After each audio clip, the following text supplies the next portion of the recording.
মা পঞ্চমীর ভক্তি দেখে আমি মুগ্ধ। মা পঞ্চমীকে আমি দীক্ষা দিতে চাই। দীক্ষা দিয়ে ওকে আমি আমার আশ্রমে নিয়ে যাব।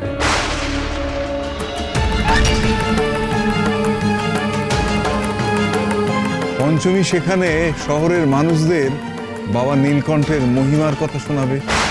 চতুর্দিকের মানুষ বাবা নীলকণ্ঠের মহিমার কথা জানতে পারবে।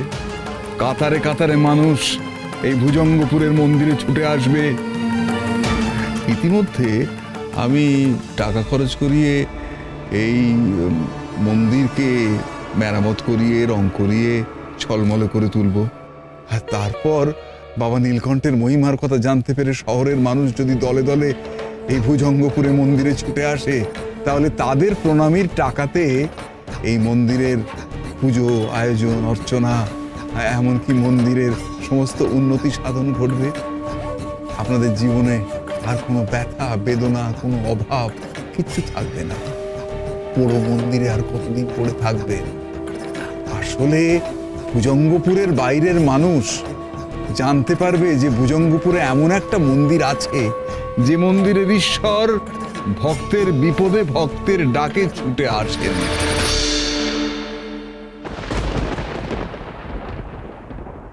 আপনি কি যেন একটা কইলেন? আমি আমি ওই বাবা নীলকণ্ঠ যে জাগ্রত। না না না না না না, তাছাড়া কি কইলেন? পঞ্চমী আপনার আশ্রমে গিয়ে থাকবে? গুরুদেব পঞ্চমীকে নিয়ে আশ্রমে যেতে চান? কিন্তু কেন? যাকে বিশ্বাস করতে এত অসুবিধে হচ্ছিল তাকে আপনি সঙ্গে করে আশ্রমে নিয়ে যাবেন? আচ্ছা, পঞ্চমী আপনার প্রাণ বাঁচিয়েছে বলে আপনার সেই আজগুবি থিওরিটার কি হলো যে পঞ্চমী সাপ বিসর্জন দিয়েছেন বুঝি? না না না না না, ভুল ভুল, সম্পূর্ণ ভুল করেছিলাম আমি। কিন্তু এখন তো পঞ্চমীর ভক্তির পরিচয়, পঞ্চমীর গুণের পরিচয় জেনেছি। তাই মনে হয় যে মন্দিরের মহিমা মন্দিরে আটকে থেকে কি লাভ, পঞ্চমী আমার সঙ্গে গেলে।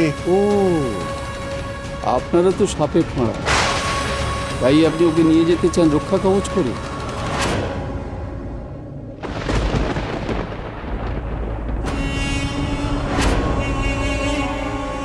গুরুদেব আপনারও সাপে ফাড়া? তুমি আগে তো কখনো বলেননি।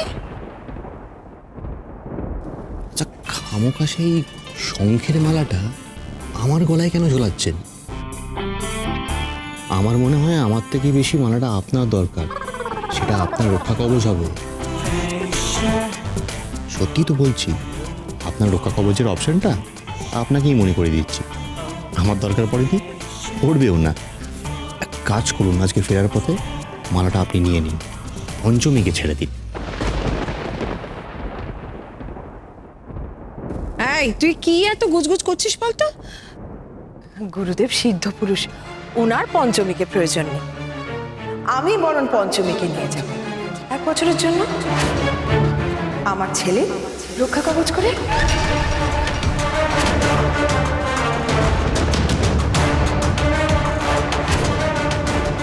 আপনি কি যাতা বলছো? মানে আমার চিন্তায় কি তুমি বোধ বুদ্ধি জ্ঞান সব হারিয়ে ফেলেছো নাকি? তুমি এই ব্যাপারে কোনো কথা বলবে না। পঞ্চমী 1 বছর তোমাকে সাপের হাত থেকে বাঁচাবে পাহারা দিয়ে, ব্যাস এটাই আমার ফাইনাল ডিসিশন। তার জন্য পঞ্চমীকে যা টাকা দিতে হয় আমি দেব। না মানে না, আমার আশ্রমেই পঞ্চমী যাবে।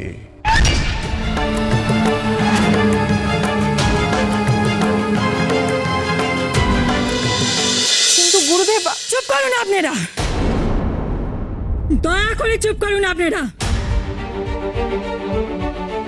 বলি শহরের লোকেদের কি মাথা একেবারেই খারাপ হয়ে গেছে নাকি? হ্যাঁ, আমার মেয়েটা তো দেখছি আপনাদের ছেলের উপকার করে বড্ড ফ্যাঁসাতে পড়ে গেছে।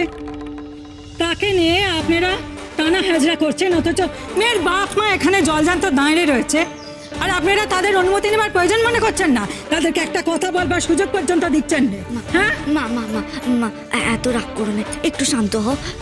আমি শান্তই আছি মা। আমি বলছি আমার মেয়ে পঞ্চমী করতেও যাবে না। পাচ্ছেন আপনি? এত বছর ধরে গায়ের লোকেরা আমাদেরকে এক ঘরে করে রেখেছিল শুধুমাত্র এই মেয়েটাকে মানুষ করার দোষে। শুধুমাত্র দুটো ভালো খাওয়া পড়ার লোভে তখনই আমাদের মেয়েকে আমরা এক মুহূর্তের জন্য চোখের আড়াল হতে দিই। আর আজ দেব?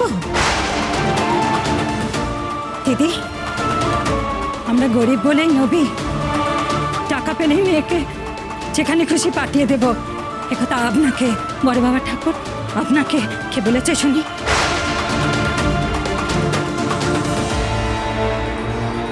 আমি তো মন্দিরের কথা ভেবেই বেরিয়ে যান এখনই সকলে মন্দির ছেড়ে।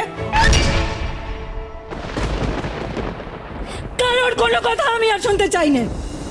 বেরোন। মা মা এমন ভাবে কথা কইও নে। তারা যে মন্দিরের অতিথি, অতিথি তো নারায়ণ হয়।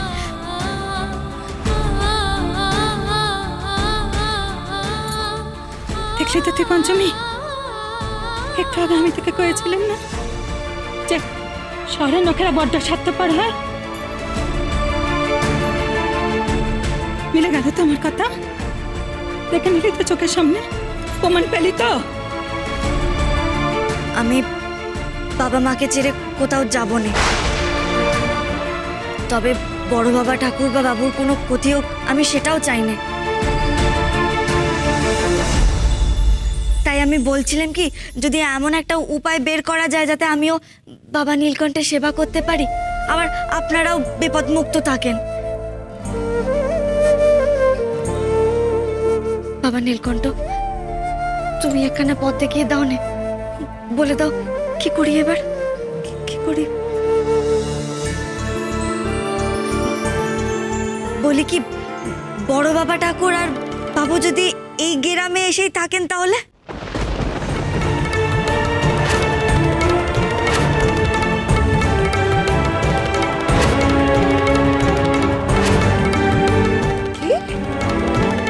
হ্যাঁ গো মা ঠাকুরন, আমি কথা দিচ্ছি আমি কারোর কোনো ক্ষতি হতে দেবো না আমার প্রাণ থাকতে।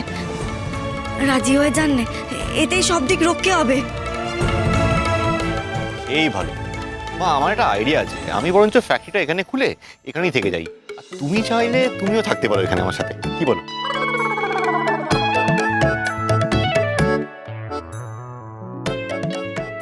যদি মেয়েটাকে রক্ষে কবচ করতে আপনি চান, তাহলে কিন্তু তাকে আপনার ঘরের বউ করতেই হবে।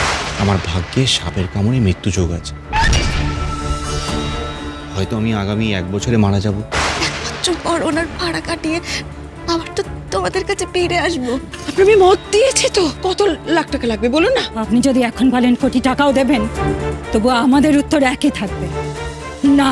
পঞ্চমীর বাবা যে প্রস্তাব দিয়েছে সেটায় রাজি হয়ে যাও। বিয়ে? হ্যাঁ, বিয়ে।